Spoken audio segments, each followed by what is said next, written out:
Thank you, Dr. Allen. How's everybody doing this afternoon? Let me tell you how difficult it was to get here. So I've never ever had car trouble while traveling to a speaking engagement, except for this one time where our transmission went out in one of our vehicles. So we had to pull over and take care of that. And I know absolutely nothing about cars, so I'm getting out like, yeah, I smell that. And my detail's like, hey, we're smoking, or do you see that? I'm like, yeah, I see it, I smell it, but I have no idea what to tell you other than get out and let's figure out what's wrong, right? But through the grace of God, we are standing here today. And I do appreciate the invitation, Dr. Allen. The rush meal, Dr. Allen said I had 10 minutes to eat. From there to here, I had 10 minutes. So I was able to manage to do that. But I want to thank some of the good folks in Broomton, Alabama, is where we stopped to get our vehicle checked on. So if anybody's from Broomton, am I pronouncing that correctly? Bruton, Alabama. I appreciate some good folks there. But moving on. Again, good afternoon. How is everybody doing today? I want to thank you, Dr. Allen, for that great introduction. I want to just say thank you to all of you for coming today, because you could have been anywhere else, but you chose to be right here today. So I thank you for that. And I also thank you for the outstanding work that you're already doing in your communities, because oftentimes that don't come with a lot of fanfare. It comes with a lot of heartache. It comes with a lot of pain. But the reward is like no other. So I thank you for that. But the work we do is necessary work. And I think that we can all agree that it's necessary work. And before I state this quote, I'm a Democrat. But I work to ensure bipartisan efforts. So the quote I'm about to quote is actually from Speaker Paul Ryan. He once said that every successful individual knows that his or her achievement depends on a community of persons working together. Working together. Community progress starts with each and every one of us in this room today. We all play a vital role in ensuring that our communities thrive. Our generation has been tested by crises that proved our resilience. For example, a decade of war is now ended, and economic recovery is in full swing. Pointless debates are now turning to remarkable decisions. Possibilities are limitless, for we possess all the qualities this world demands. Youth with drive and openness, an endless capacity for risk, and a gift of reinvention. The opportunity to continue on the track of progress is well within our reach, but only when we realize that we are stronger together. We are made for this moment, and we will seize it so long as each and every one of us seizes it together. We, the people, still believe that every citizen deserves a basic measure of security and dignity. We must make the hard choices to reduce the cost of health care, but we reject the belief that we must choose between caring for the generation that built our communities and taking care of those that will build its future. For we remember the lessons of our past when twilight years were spent with poverty, and parents with children with disabilities had nowhere else to turn. States like Mississippi and Alabama cannot afford to wait any longer to expand Medicaid eligibility.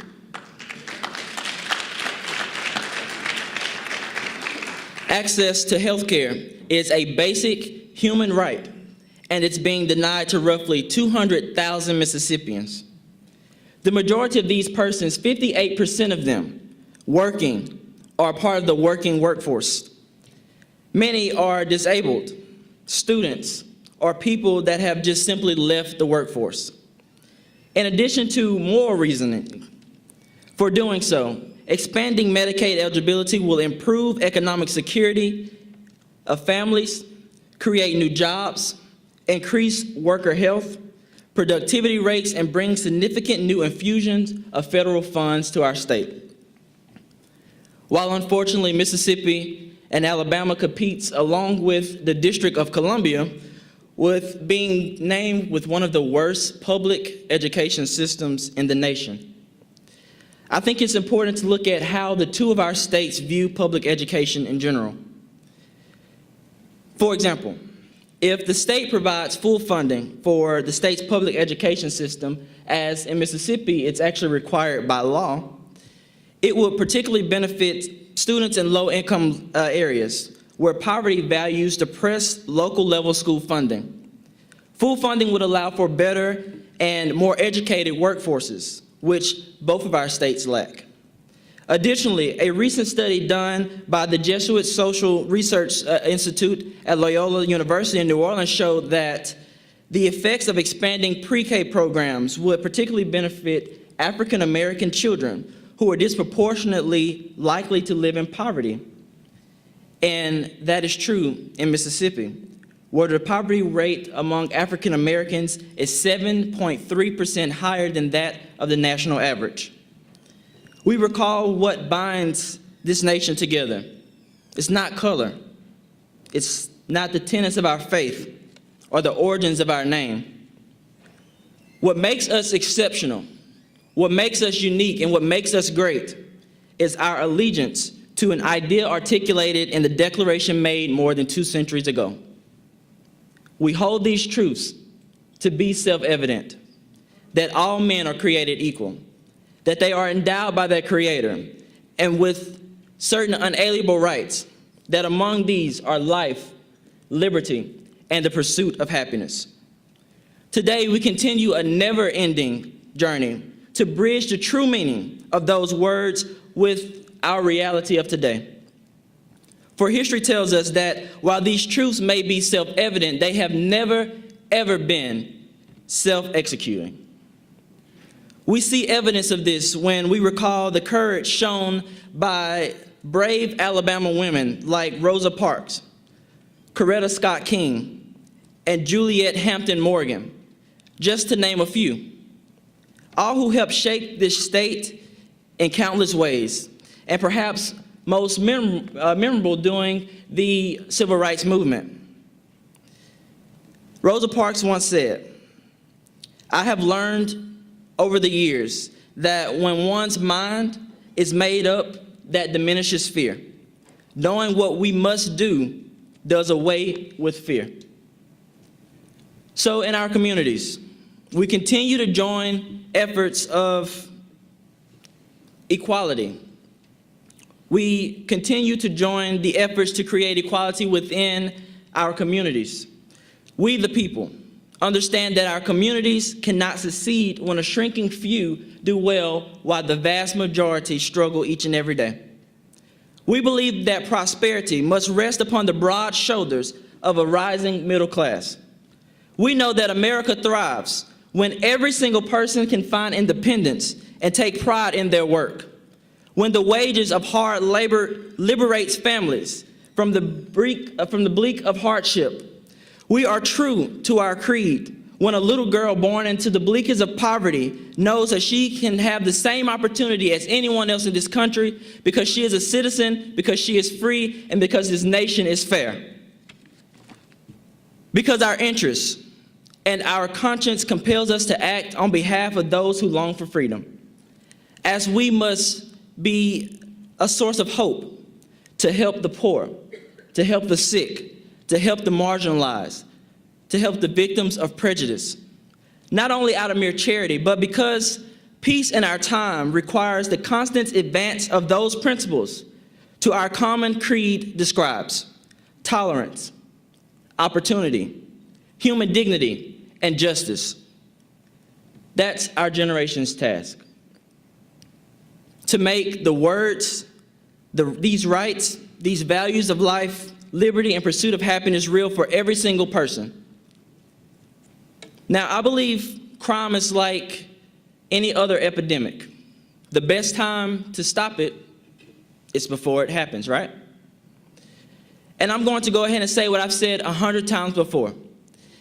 If we invest in early childhood education, we'll prevent the need to incarcerate those kids later down in life.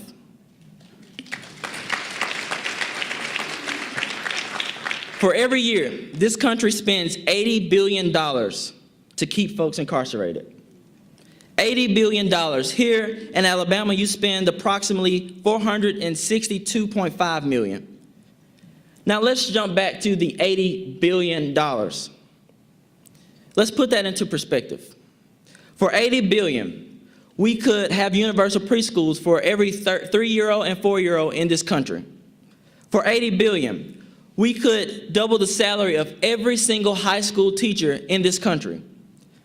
For $80 billion, we could finance new roads and new bridges and bring new job training programs.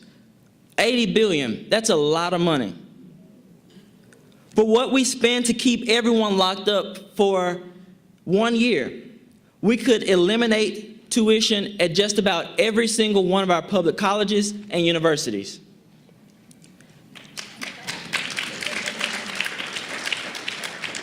So one study found that for every dollar we invest in pre-K, we save at least twice that down the road in reduced crime.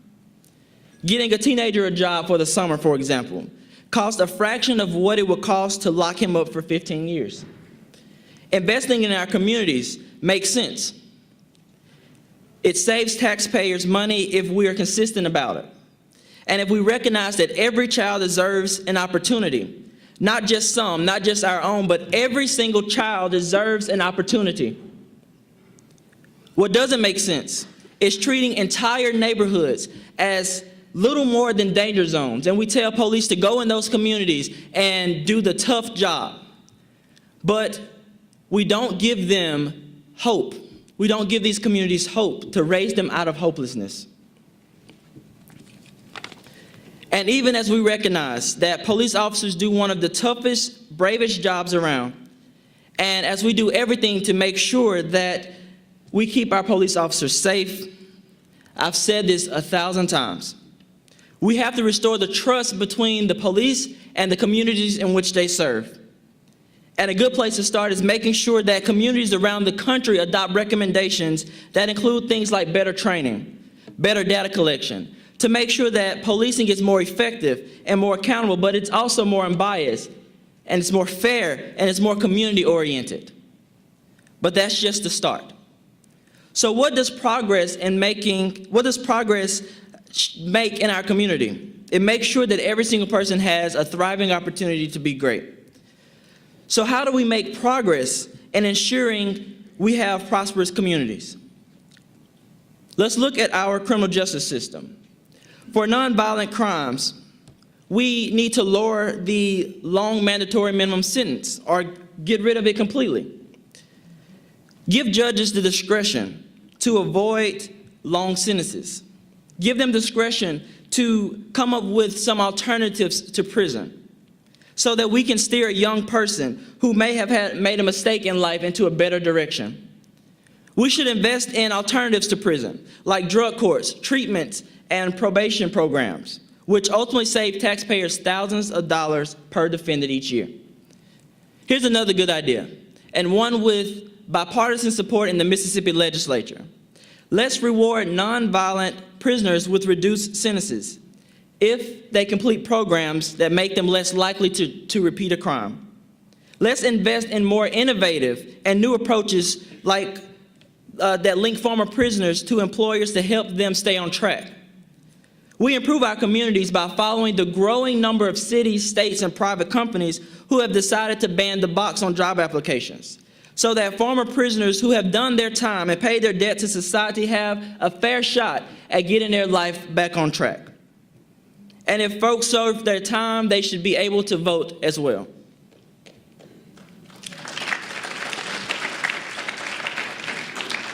Thriving communities that give our young people every shot at success. Courts that are fair, but they're also tough. Prisons that recognize that eventually majority will be released, so they seek to prepare them to re-enter society as productive citizens. That's what we need to build. So yes, we must stand up to those who are determined to slash investments into our community at any cost, cutting preschool programs, cutting job training programs, cutting affordable housing programs, cutting community policing programs. That's short-sighted. Those investments make our communities strong, and we've got to invest in opportunity today more than ever. For now, the decision is upon us, and we can't afford to delay. We cannot mistake tyranny for principle, or substitute spectacle for politics, or treat name-calling as reasoned debate. We cannot allow this election of the highest office in our country to be determined by fear. Your vote, your voice, it matters today more than ever before. And that's because of what's at stake. Our votes, they are the words of citizens, and they represent our greatest hope. You and I, as citizens, have the power to set this country's course. You and I, as citizens, have the obligation to shape the debates of our time, not only with the votes we cast, but with the voices we lift in defense of our most ancient values and enduring ideals. What marchers in Washington knew, what marchers in Selma, Alabama knew, what folks like Julian Bond and Ralph David Abernathy knew, what marchers in this room today still know, is that justice is not only the absence of oppression, but it's the presence of opportunity. Justice is giving every child a shot at a great education, no matter what zip code they come from or that they're born into. Justice is giving every willing person willing to work hard a good chance at a job, at a well-paying job, no matter what their name is, no matter what skin color they are. That's progress. Sometimes I get into debates about how to think about progress and the lack thereof in Mississippi. When it comes to issues like race and inequality, my heart breaks when I see families who are going through struggles like this. I see young men on the street corners, and I think to myself that they could be me. The only difference between them and I is that I had a more forgiving environment. I had a second chance if I messed up. They have no room for margin, no margin for error. That's the difference between them and I. I know how hard things are for folks, but with courage and ambition and drive, we all work together to make sure that our fellow man has a fair shot at living a successful life here in this country. And if we have the courage to take that first step, then we'll take a second step. And if we have the courage to take a second step, then suddenly we've taken 10 steps. Then the next thing you know, we've taken 100. And that's true for not only us as individuals, but that's true for us as communities. The truth of the matter is, folks, is that we're not perfect. But each and every day we have the opportunity to be just a little bit more perfect. Mile after mile, step after step, you realize that you're not where you once were. We're in a better place because we had the courage to move forward. So we cannot ignore the problems that we have, but we can't stop running our race. That's how we win the race. That's how we fix a broken system. That's how we change communities. Think about the race that you've run today. Think about the race that you have to run tomorrow. And if we keep taking steps towards a more perfect society, and we close the gap between who we are and who we want to be, then we will move forward. Each and every one of us has an obligation and commitment to improving our communities. We've got an opportunity to make a difference, and I trust that we will, because there's nothing we can't do when we understand that we are stronger together. Thank you. God bless.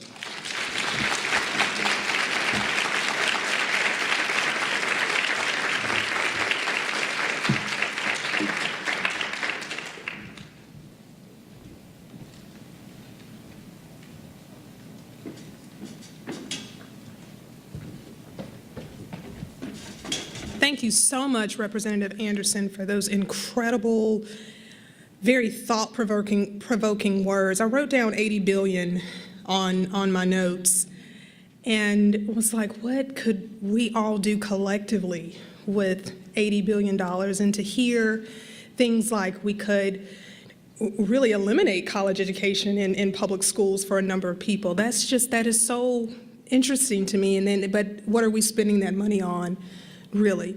Again, stretching the way that you're thinking is what we're wanting you to get from this.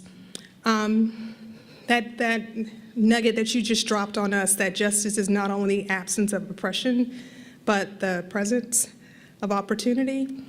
I know somebody just tweeted that, right? Okay. And I'm quite sure they did. Thank you so much. Thank you so very much for coming in and bringing those just very thoughtful, insightful words on what we can do as a community together, and starting to think about your own skill set, your network that you have, and how we can begin to really move the needle on this journey to justice. Because there's so much work to do. We know there's a lot of work to do, but when you walk away from here this afternoon, what's that one thing that you're going to be able to do? Is it looking at how you examine your own implicit biases, listening to T. Marie earlier today, or asking questions about the language that we use, which is what Frank Franklin touched on earlier today? Just really wanting to stretch your thinking around some of those things. I do want to open up the floor for a few questions for Representative Anderson. We'd love to hear a little bit about your journey to this particular role that you're in right now. So if you'll come back up to the podium. And if anyone has any questions for him about being a young legislator or just a young thought leader, we'd love to hear your questions, and we'll give a few moments for that to occur. So before we start, I did not intend to run for state representative. I was actually running for alderman at large because I was a junior in college when I got elected. Right, there's a balance, huh? But I'm a true believer of opportunity. When I decided that I wanted to get involved in politics in general, my whole process was preparing myself to take advantage of an opportunity, regardless of what that was, in order to be able to step into that role and be an effective leader. So, for example, graduating high school, I knew I wanted to get involved in politics. Didn't know it would be this early, but I knew I wanted to get in. And like I said, I was going to run for alderman at large, and that was where my mind was, planning to run for alderman at large. So getting out of high school, I had my organization going. I also knew that I had to go to summer school in order to complete my associate's degree so that I could have that to run on when I decided to run. So that was my mindset. So leading up to the election, which was the year after my House election, my uncle basically told me to go big or go home. So I guess this was big in his mind. But I took advantage of an opportunity that was in front of me because of the progress I had made prior to that opportunity. So when I speak to young people in high schools and middle schools around the country, I tell them about the importance of planning your path. And everybody's path is going to look different depending on where you're trying to get to. But it's important to understand that nothing is perfect. Your path is not going to be perfect. You're going to have stumbling blocks. You're going to have people that are going to try to stop you from reaching your goals. But the only person that can prevent you from reaching your dreams is you. And that's important, I think, for young people to hear, because we make excuses a lot. It's just kind of a part of our generation, I guess. But there's so much that we have to offer. And it would be a disservice to this country for it not to embrace the power of millennials. So that's why I got involved in politics.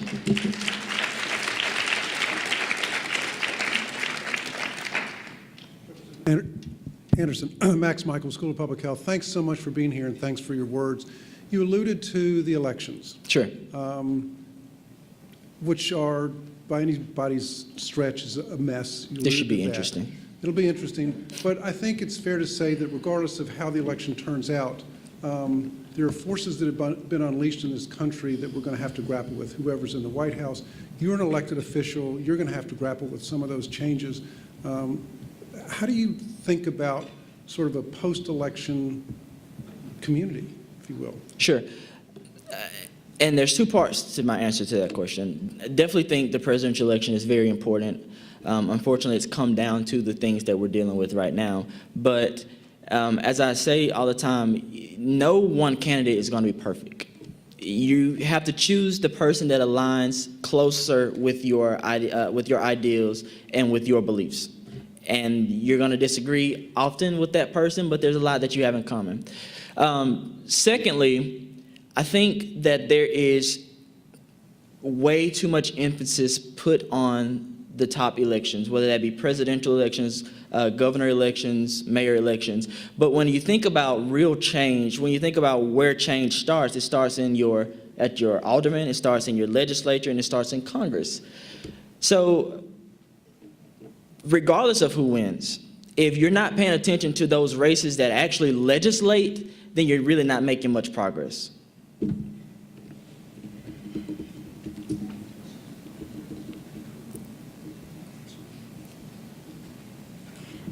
I'm Dr. Hilda Williams from Rusk College in Hollis Springs, Mississippi. Yes, ma'am. And first of all, I wanted to ask about who inspired you in high school to aspire to this goal of becoming an alderman. But who inspired you to do that? Sure. And your representative is Representative Faulkner, yes? John Faulkner. Good. Good friend of mine. So in high school, 11th grade year, we have Boys State in Mississippi, which I'm sure you have it in Alabama, if I'm not mistaken. We have Boys State, and I was class president my 10th grade through 12th grade year. And that's kind of where the leadership started, my interest in leadership initially. And I went to Boys State, which is a fictional state. It's called the state of Magnolia, which obviously Mississippi, Magnolia. And you go your 11th grade year, and you're brought together with thousands of 11th graders across the country, and you choose to run for office, and it's designed just like state government, all the way down to the alderman. So I ran for lieutenant governor in 2009, and I got elected by all the 11th graders across the state. So, which may be a good thing to look at, you know, because they're at voting age now. But, but I got elected by all the 11th graders. And that's kind of where I was able to get firsthand experience on how state government runs. As lieutenant governor, you had the Senate. I was able to do that. And a funny story about that now is, at that time, the current governor, Governor Phil Bryant, was the lieutenant governor of Mississippi. And whatever office you win at Boys State, you go and meet that person in the real government. So during my swearing in, he made a joke, the governor made a joke that I didn't think that 3 years from now I'll be swearing you in. And I'm like, I didn't think that either, but congratulations to me, huh? But it comes with a lot of patience. It comes with a lot of understanding that everything won't go like you want it to go. But having people to look up to really motivated me. My grandfather was big in the community. He would never run for mayor. I don't know why. But he would never run for mayor. My mom is a single mom, and like a lot of kids, you know, today, my mom struggled day in and day out to make sure, I have a twin sister, to make sure that we had everything we needed in life and many of the things that we just wanted. And when I was speaking at Boys State, well, speaking for Boys and Girls Club for increased support to the legislature, and I said something like, I never had to struggle. I never struggled in life. I had everything I wanted, everything I needed. And after I gave that speech, my mom came to me and hugged me and said, you know, that was a great speech, but I have one question for you. And I said, what is it? And she said, why did you say that you never struggled or you never had, nothing was ever bad for you? And I said, because it wasn't. And she said, well, it was for me. There's, she said, there's times that I sat in the room and I cried, but I closed my door so that you couldn't see it. But I cried day in and day out because I couldn't decide how I was going to provide for you and your sister. And that's what really moved me to really sit down and focus on the many challenges that face my age, that my mom's age, that they go through. That's what really put me into perspective that a lot of kids today take their parents for granted. They take for granted what they actually have, because oftentimes we don't sit and think about what our parents had to do to make sure we had the car that we have, to make sure that we can play the sports we have. So that's my mission, is to shed light on those that are doing great things in our community, like politicians that are doing great, some that are not, but families that are folks that are struggling day in and day out to provide the basic necessities for their families. And my goal is to continue to be in a position to help folks like that, because I was one of those folks and didn't know it. One other comment I just have is that I encourage you to keep working with the legislature to Yes, ma'am. fund public education in the state of Mississippi. Yes, to ma'am. adequately fund it, and I know it's a challenge. Yes, ma'am. But I just want to encourage you to keep the struggle. Yes, ma'am. Stay in the struggle. Thank you. Yes, ma'am.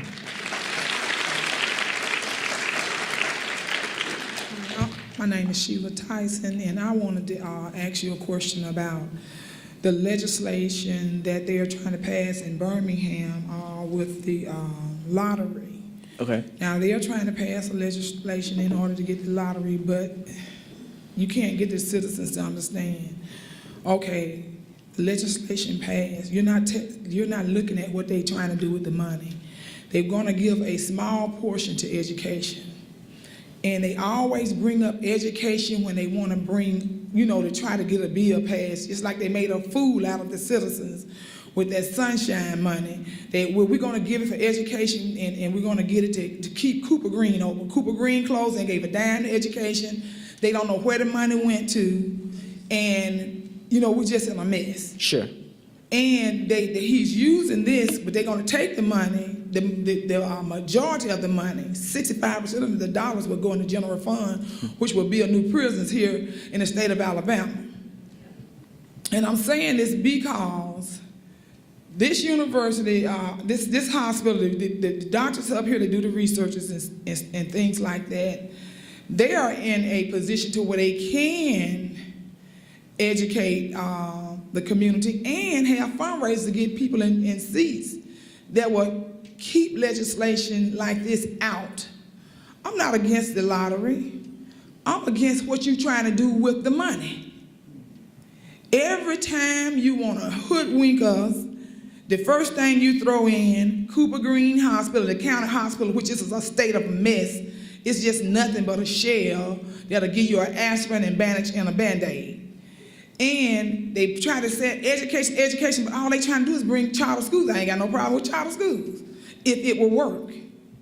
But you're gonna pull the money out of the, and give it to charter schools because every preacher wanna open up a school because they know those Tea Party dollars is the one that's funding charter schools. So now all of a sudden you wanna be a principal and a preacher.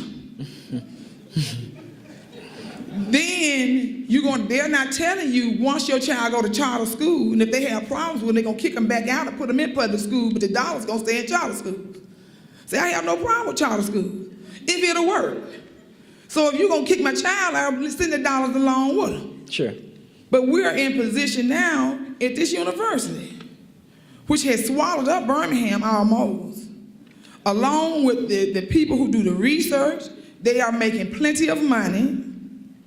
They come into our communities, want us to volunteer to do the work while they make the money. See, what we're gonna do is we're gonna make you an ambassador, a broke ambassador with no money using up all your gas, which don't make any sense to me. Yes, ma'am. And I'm a public official, Yes, ma'am. but I've been a community activist since I was 10. And I have did work in Mississippi. Yes, ma'am. On the ground with the National Coalition, Melanie Campbell. So I did work in Mississippi, so I know exactly what you're going through. But what I'm saying, I know y'all are going through the same legislation that we're going through with the I think it's the lottery that they have and the charter school system. Sure. Bills. So how far have y'all gotten on that? Well, the governor actually just came out recently, last week, in support of the lottery. I support the lottery because I feel like if it's allocated appropriately, it could be very beneficial. There's a lot of things. Well, when I first got in the legislature, my desk mate, who's from Meridian, said, follow the money. That's the first thing you should always look for. Follow the money, figure out where it goes, and that will tell you your answer. So with that particular issue, anything that gets put into general funds probably won't go where it should go, because every year it's subject to appropriations and can be reallocated somewhere else. So if we're going to talk about lottery, which I would hope the state of Alabama would do the same, if we're going to talk about a lottery as it relates to education, it should be earmarked for that purpose. So that would be my hope. Now, as far as this state and Mississippi, the unfortunate fact is we're peas in a pod. And I say all, and no disrespect to the state of Alabama, but when we pass legislation, the first thing we want to jump to is, well, Alabama did it or Texas did it. And my thing is, those are probably not the best examples. So, but yeah, I would definitely hope that your lottery would be earmarked for those purposes, and that the legislature here would have enough decency to make sure that education is funded, fully funded. I know in Mississippi we deal with that a lot. We actually have a supermajority in the legislature, in the Mississippi legislature, as far as Republicans. So they don't really need us to do anything. We can't stop them per se from doing anything, unfortunately. But it is an uphill battle. Charter schools, same situation. They've pushed charter schools. They've actually just brought in an organization in Mississippi to say that the course that Mississippi is going on is the right course, which we all know that that's not right. But it's just something that we have to allow, how can I say, we have to allow time to tell. We have to allow time to tell. The unfortunate situation is that those that will feel the effects of these bad and poor decisions are going to be our kids. Did you know that they had a big caucus meeting with the charter school system where they were training principals to become the superintendents, black principals and some white ones, and to send them into these cities to become the superintendents where they can turn the cities into charter schools, the ones that have accepted some portions of charter schools. Sure, yeah. They actually have a training in money to actually move these people into these cities that's accepting applications for superintendents. Sure. Well, I don't know what the law is here in the state of Alabama, but in Mississippi, charter schools are public schools. And in my opinion, they are not. Charter schools are private schools. Tell me if this is how this is here, but in Mississippi, the money follows the child. So for example, my district is about 78%. I have a 78% BVAP, that's black voting population. So the majority of my constituents are African Americans. And the way that the law is set up is that each dollar follows the child. So if a charter school wanted to come into the city of Moss Point to open up, then there would be no restriction from the state allocating money for a child that attended Moss Point High School or Moss Point School District to the charter school. Now here's my issue with that, is that school districts, public school districts in the state of Mississippi is currently already underfunded. So let's think about the money. You have a pot of money, an education pot, and you say, oh, public schools isn't working for whatever reason, so let's just abandon that system and let's start working on this new system. But you haven't allocated any money to this new system. You're taking money out of the old system and putting it into a new system, but without reforming the old system. So my issue is you're creating two separate education programs, but the one that's underfunded is being stripped more because of the new system. So if we want to talk about education reform in Mississippi, and I would assume in Alabama as well, let's figure out what makes charter schools so great. If you say that they're the best thing walking, let's figure out what charter schools are. Let's figure out what makes charter schools great, and let's incorporate that into public schools so that every child in our state receives a fair education, not just a few. And you know what makes it great? Because the church is money. Yes, ma'am. That's what's making it so great, because they're allocating money to these churches. Yes, ma'am. I really have to sit down and figure it out. Yes, ma'am. So I'm going to make my question the last question. So Jeremy, can you talk? Is there another question? Oh, okay. Well, the person behind me will be the last question. Can you just speak to some of the challenges that you had with running for state legislator? Were you told you were too young, you didn't have experience to do this? How did you overcome those kinds of things, which I'm sure you probably heard? You said you were a junior in college when you won your first Correct. election. So can you just kind of speak to the challenges and then just some of the things that you did to overcome those challenges? And then my second question is, what is it that we can do collectively in this room just to begin to become more engaged in the system or this process that we know as politics? I mean, from a very local level, like a neighborhood association or whatnot, just how can people become plugged in? So first question is around challenges, and how did you overcome those? And then how can we, just as a group, begin to get plugged into our own communities? Sure. Challenges there were a lot of challenges. One, obviously, being age. I was 21 when I was running for office, and the biggest challenge I had was trying to encourage people, one, to vote, two, to vote for me. And as a 21-year-old, it was some hesitation, but my pitch to people was background information. In Moss Point, in my district, there are like a rotation of politicians. You have the same group of people running for the same thing every time it comes up. And you may have one extra person that just comes out of nowhere, right? I was that extra person.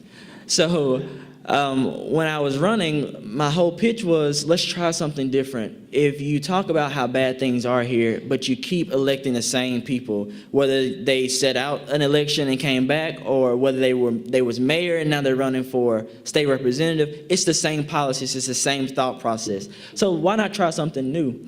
And I laid out my plan, and obviously it worked, I suppose. But it was all about messaging as far as trying to get people to support me. Now, inside the legislature, walking through the Capitol as a 22-year-old was no walk in the park either, because it was hard to get respect from my colleagues. I think the rest of my staff made it. Hi.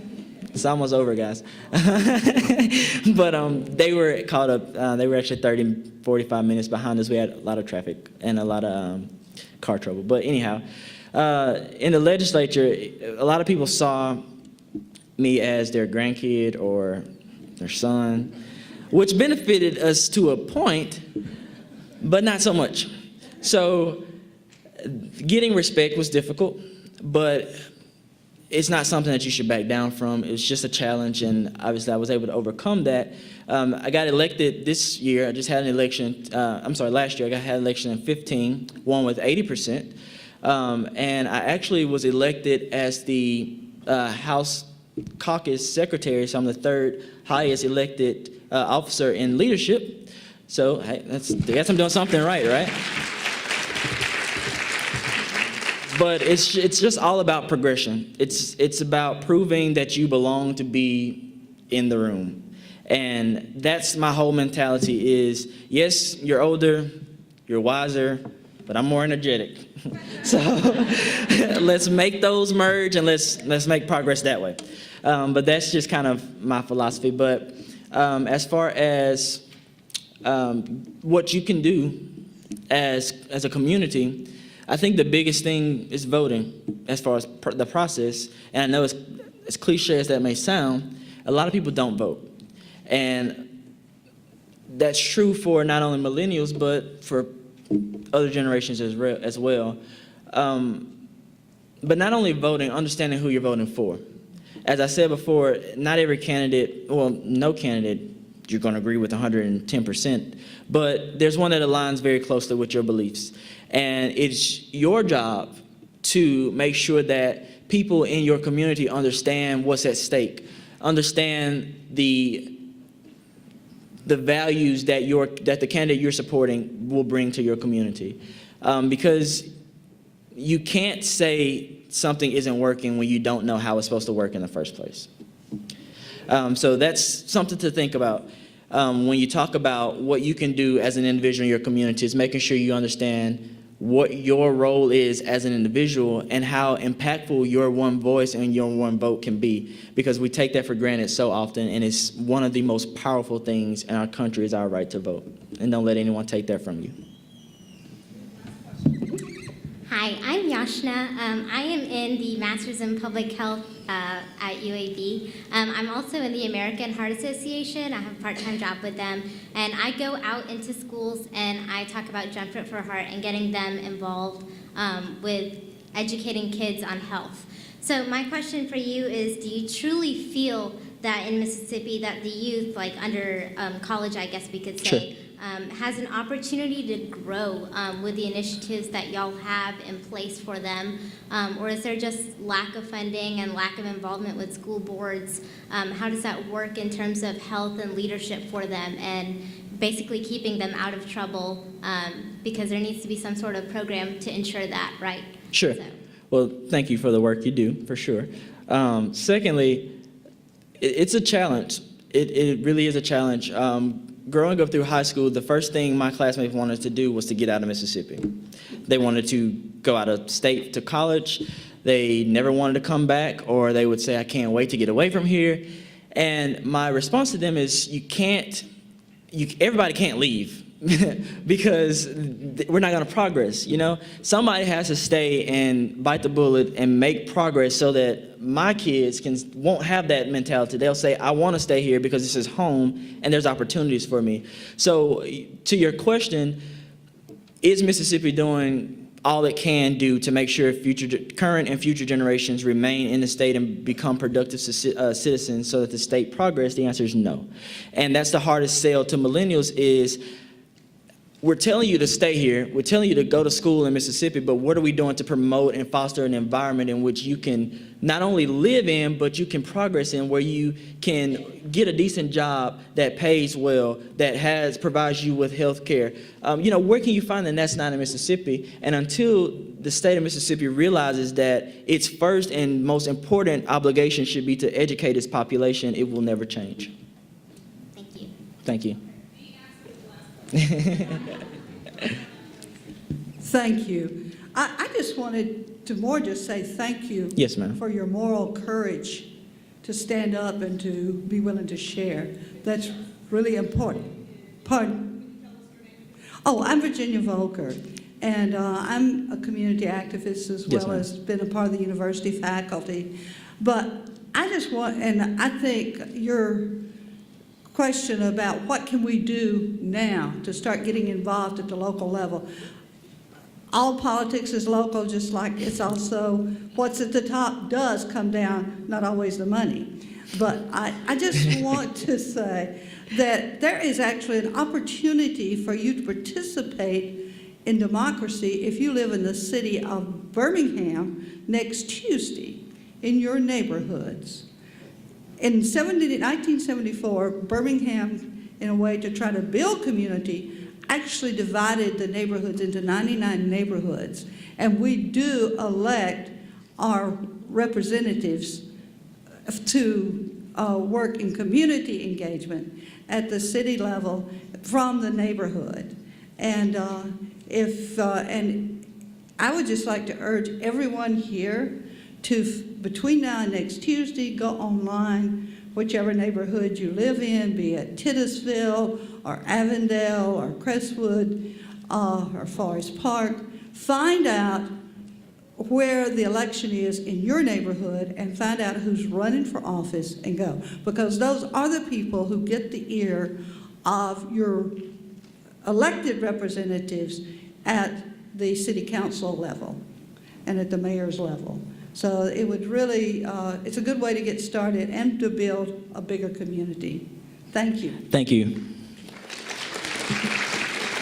Thank you.